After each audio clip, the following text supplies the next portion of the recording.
ट्रेंडिंगला फसलं नाही पाहिजे.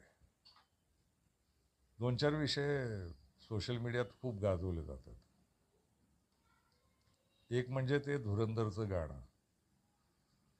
अक्षय खन्ना नावाच्या नटाला अचानकच इतका भाव आणलाय आणि तो सगळीकडं ती 2-3 सेकंदाची का 30 सेकंदाची काही क्लिप आहे त्याची कुठल्या तरी अरबी गाण्याची, ती एवढी वाजवली जाते.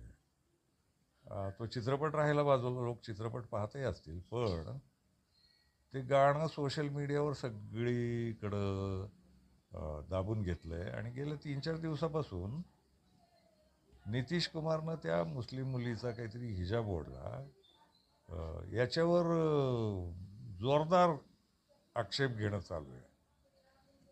तर नितीश कुमारचं त्या हालचाली पाहिल्या तर कुठल्याही समजदार माणसाला कळून येईल की नितीश कुमारचा हेतू वाईट नाही आहे. तो धार्मिकही नाही आहे आणि लैंगिकही नाही आहे. आणि तरी नितीश कुमार खूप गाजवला जातो आहे. आणि हिंदू स्त्रियासुद्धा बघा कसा निषेध करतायत. कुणाचा निषेध? नितीश कुमारचा. का? तर त्यानं मुस्लिम महिलांचा हिजाब ओढला. मुस्लिम महिलांचा हिजाब ओढला आणि जगभर पेटलं आहे. जगभर काही पेटलेलं नाही. जरा जागतिक बातम्या ऐकायला शिका. कुठं काही प्रतिक्रिया नाही आहे. मुळात हिजाब नावाची गोष्ट आहे ना, ते मुस्लिम राष्ट्रांमध्ये महत्त्वाची नाहीच आहे. तुम्हाला इथं गंडवलं जातं, तिथं फारच कट्टर आहे वगैरे, अजिबात नाही. तुर्की इराणच्या बाया अतिशय मोकळ्या तोंड्यांना हिंडतात.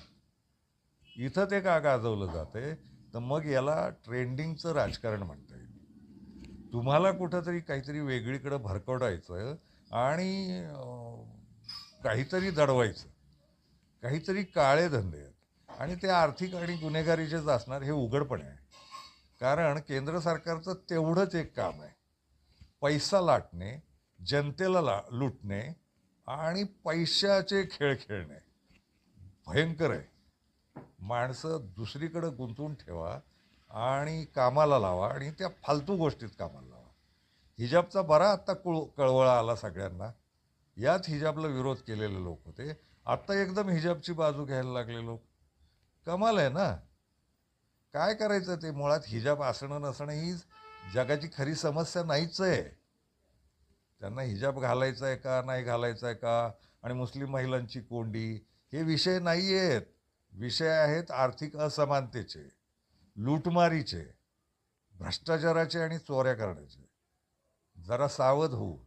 कसल्या ट्रेंडिंगच्या राजकारणात अडकतोय आपण? भारतातल्या सोशल मीडियाचे मालक, मोदी शहाचे मालक